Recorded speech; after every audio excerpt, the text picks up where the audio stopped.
Brian Hooker gave investigators a map. He drew it himself. He sent it to people he trusted. He showed investigators the route he said he took, the spot where Lynette went overboard, the direction he paddled after. And investigators took that map, compared it to the GPS data from his own phone, and are now sending divers somewhere else entirely. I've been following this case since the beginning. I've covered the recording, the word he chose, the 96 hours he spent alone on the boat before anyone came for the evidence.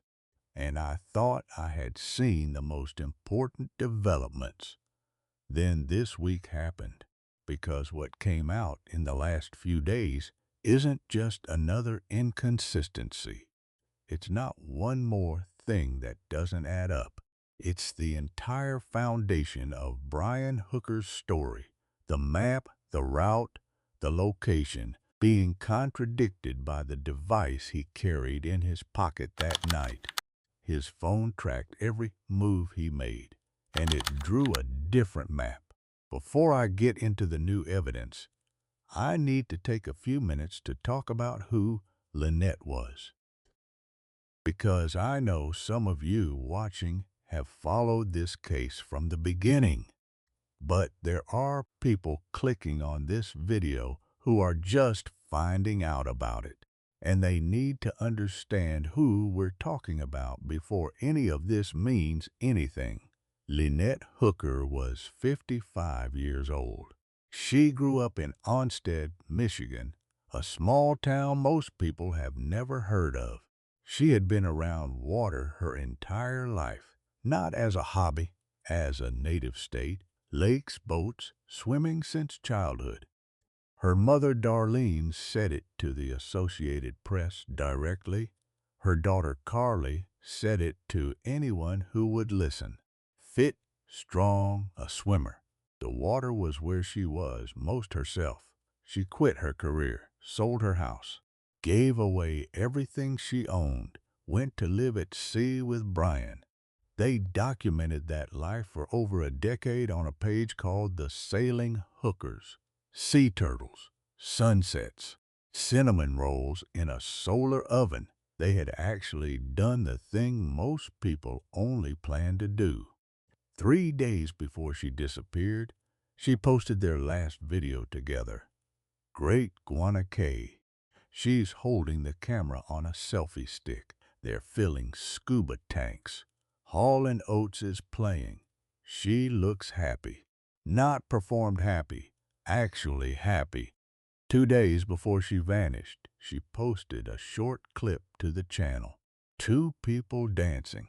The caption read, "Don't you two ever get sick of each other? Me and my husband." Her last Instagram post was April 4th. The caption said, "Not going anywhere for a while." She had no idea. Now, let's talk about what this week revealed, because there are 4 pieces of evidence that came out in the last few days, and when you lay them side by side, they don't leave much room for innocent explanation. The first one is the map. Brian Hooker didn't just tell investigators what happened in words. He gave them a map. CBS News reported that Brian drew and shared maps showing the dinghy's route and the location where Lynette went overboard. He sent versions of this to friends. He gave investigators what he said was the documented path of that night. Then investigators extracted GPS data from one of Brian's electronic devices, a phone with a marine navigation app on it. These apps track every movement, every stop, every return. They log your position continuously on the water whether you think about it or not. An official from the investigation confirmed to CBS News, NBC News, and Fox News Digital what that data shows. The device was out on the water. It moved through the Sea of Abaco. It stopped, actually held position at a specific location. Then it returned. That location is not where Brian's map says Lynette went overboard. The official told NBC News directly. Hooker's account caused investigators to search in the wrong area of the Sea of Abaco while they were looking for Lynette. The wrong area for 7 weeks, based on the map Brian drew, while his phone quietly logged exactly where he actually was. Investigators are now asking the Bahamas for permission to send a dive team to the area Brian's phone identified. The water depth there is approximately 15 feet, according to sources close to the investigation, though some outlets have reported 25. Either way, it's deep enough to keep something from surfacing on its own. Now I want to talk about the second thing, because this one, I think, has been underreported. The Soulmate has a tracking system called AIS, Automatic Identification System. Every vessel of that size is required to carry it. It broadcasts the boat's location, identity, and speed continuously. The data is publicly logged by marine tracking companies. Fox News Digital pulled that data from a company called Vessel Finder. On the night of April 4th, the night Lynette disappeared, the Soulmate's AIS signal went dark at 9:29 p.m. It didn't come back on until 8:40 the following morning. 11 hours and 11 minutes of silence from a boat that's supposed to be broadcasting its position constantly. A maritime law professor named Kenneth Engerand at the University of Houston reviewed this and said, "The timing is, in his words, highly unusual." He explained what causes an AIS to stop transmitting: power failure, physical destruction, or someone turns it off. And he said something I keep coming back to. He said, "It doesn't just go off and then come back on. That's not how it works. There is no malfunction mode where a system goes dark for 11 hours and then spontaneously resumes. Someone turned it off at 9:29 the night Lynette went into the water and turned it back on at 8:40 the next morning, right around when Brian was brought back to the Soulmate by rescue officials." But here's the thing I want you to really sit with. After Brian was arrested and put in Bahamian police custody, during the days he was being questioned, the Soulmate's AIS went dark 3 more times. Brian was not on the boat during those days. He was in a police station. So who was on the Soulmate turning the AIS on and off while the boat's owner was being interrogated about his wife's disappearance? That question is sitting in the investigative record right now. I don't have the answer, but I know what it looks like. Now, the third thing, and this one is the detail that made me genuinely angry. The Soulmate had a FLIR system, forward-looking infrared, a thermal camera mounted on the mast. $33,000 worth of equipment that detects heat signatures, human bodies, in complete darkness on open water.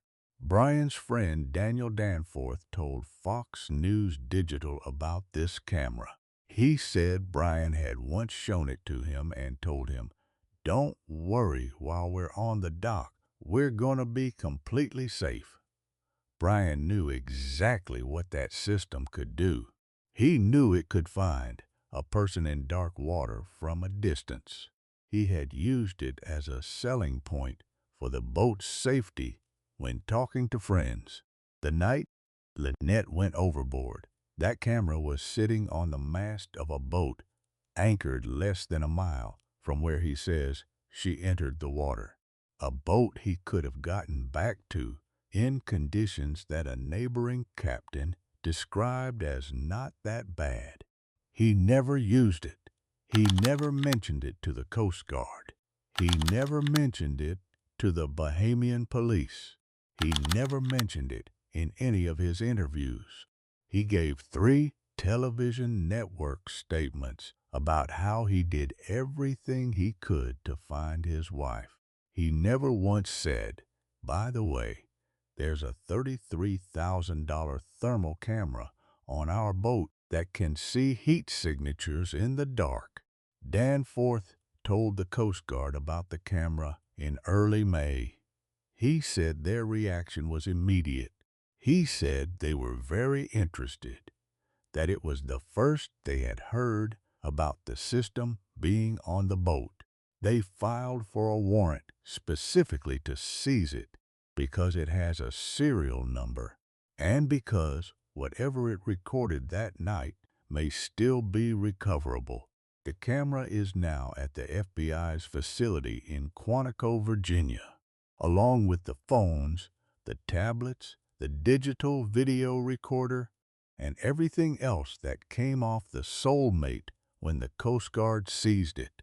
Which brings me to the 4th thing, the interception. After Brian returned to the United States, the Soulmate was still in the Bahamas. At some point, Brian started trying to get it brought home. He was shopping around for delivery captains, professionals who move boats between locations for hire. According to sources in the Bahamas, most people he approached turned the job down. Word had gotten around, but eventually 2 captains took it. What they didn't know was that the Coast Guard had been watching. Not for days, for weeks. They had been electronically surveilling the Soulmate from the air and from the water, waiting for exactly this moment. They let the boat leave the Bahamas deliberately because on American waters they had full jurisdiction to do what they couldn't do easily in another country's territory. 40 nautical miles off the coast of Melbourne, Florida, a Coast Guard cutter pulled alongside the Soulmate with its siren running, loudspeaker on. The delivery captains were asked how many people were aboard, whether there were weapons, where they were headed. When they said they were delivering the boat to the owner, the Coast Guard agent said 4 words: "The boat's being seized." And on the footage that Ashley Banfield obtained through a Freedom of Information request, you can hear one of the captains respond with 2 words I'm not going to repeat on this channel, but you can imagine. These guys weren't complicit in anything. They were just 2 professionals who took a job. But when the Coast Guard says the boat is being seized, that moment and what they found on it is what matters. Crime scene tape went up at Coast Guard Station Fort Pierce. Agents were photographed going on and off the Soulmate, bagging evidence on a table they set up on the shore. The boat was later moved to Fort Lauderdale because investigators need to pull it completely out of the water, something Fort Pierce couldn't do. When it comes out, it goes to a warehouse. Every digital device, every computer system, every piece of equipment that can be extracted. A former FBI special agent named Nicole Parker described it plainly. Anything that can be taken, they take. And the Coast Guard didn't do all of this alone. The FBI is processing materials from this case at its facility in Quantico. Quantico is not a missing persons unit. It's where you send material when you are building a criminal prosecution. Now, I want to go back to something that's been bothering me since the beginning of this case. Something I haven't seen anyone really dig into. When Brian arrived at Marsh Harbor Boatyard at 4 in the morning, he told a security guard his wife was in the water. The guard's name was Edward Smith. Smith told Fox News Digital what Brian said when he arrived. Brian told him he last saw Lynette swimming back toward Hopetown. He said she had a yellow bag on her person. And then Brian added something that Smith said genuinely shocked him. Brian said Lynette went overboard at 7 p.m. Smith's reaction in his own words, "From 7 and you're just reaching here now? 7 to 4 in the morning. 9 hours to travel 4.5 miles. In conditions that a licensed captain anchored beside the Soulmate, described as not that bad." But here's the part about those 4.5 miles that Ashley Banfield has been reporting on, and that I want you to really think about. According to her sources, the dinghy didn't just land once at Marsh Harbor. It landed twice. Brian told everyone, the police, the investigators, the fire and rescue volunteers who were out searching, "Here is where I washed up. Here is where I came ashore." But sources indicate the dinghy actually made contact with the shore in a different location first, before ending up where Brian said it did. If you had no engine, no propulsion, if you were truly just drifting with the wind and the current as Brian described, how does a dinghy land twice? Currents don't do that. Wind doesn't do that. A boat that's truly adrift goes where the water takes it and stays there. But a boat with a quiet electric motor and a person who knows exactly where he wants to end up, that boat can land where it needs to. And then there's the text Brian sent to Jim Todd, a volunteer with Hopetown Fire and Rescue who helped coordinate the search. Brian texted Todd at some point after Lynette disappeared. And in that text, he said something about the green flotation device he claimed to have thrown in the water for Lynette. He told Todd that the floaty had somehow drifted all the way across the Sea of Abaco, 4+ miles, and washed up at the same spot in Marsh Harbor where he did. And his exact words, per Banfield's reporting, were, "Incredible to think we floated all that way 100 yards apart. His wife is missing. The search is active. People are out looking for Lynette." And what Brian Hooker texts the fire and rescue volunteer is, "Isn't it incredible that the flotation device and I ended up in the same place?" I have read that text probably 20 times now, and every time I read it, I think the same thing. That is not how a husband thinks when his wife is missing. That is how someone thinks when a plan worked out the way they expected it to. His phone tracked him all night. The AIS on the Soulmate went dark. The thermal camera that could have found Lynette in the dark was never mentioned. The dinghy landed twice. The map he gave investigators pointed them to the wrong place for 7 weeks. And somewhere in the Sea of Abaco, in water roughly 15 feet deep, divers are preparing to go in based on where Brian's own GPS says he stopped that night. Carly, Lynette's daughter, 28 years old, gave her DNA to the Coast Guard. So did Lynette's mother, Darlene, and her father, Dan. The three of them gathered with their families, gave samples, and took a photo together afterward. They are providing DNA so investigators can identify a body when they find one. In water that Brian Hooker's phone mapped, without his permission, without him knowing it was recording. Darlene Hamlet has said publicly that she has received no updates from investigators and has had no contact with Brian Hooker since April 4th. Her daughter is in the water somewhere.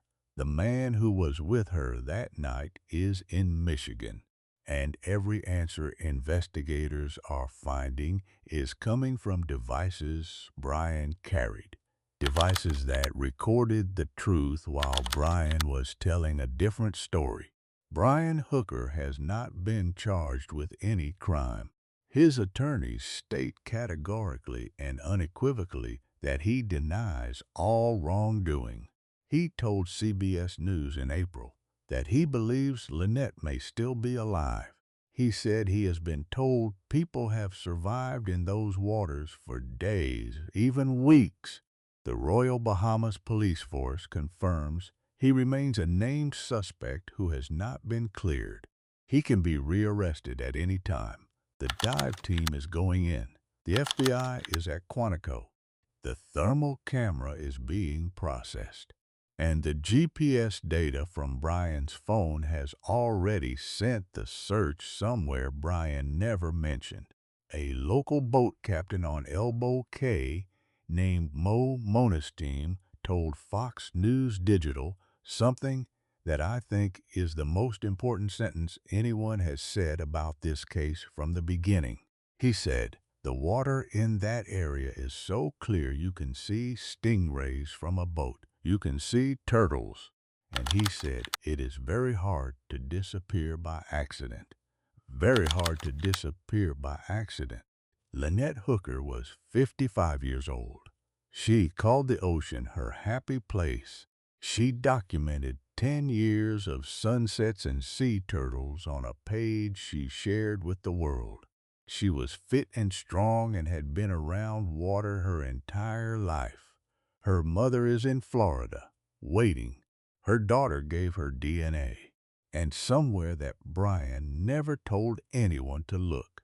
Divers are about to find out what his phone already knows. If you have any information about the disappearance of Lynette Hooker, contact the Royal Bahamas Police Force or the United States Coast Guard. Both investigations remain active. Links are in the description.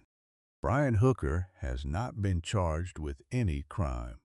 All individuals are presumed innocent unless formally charged and convicted in a court of law.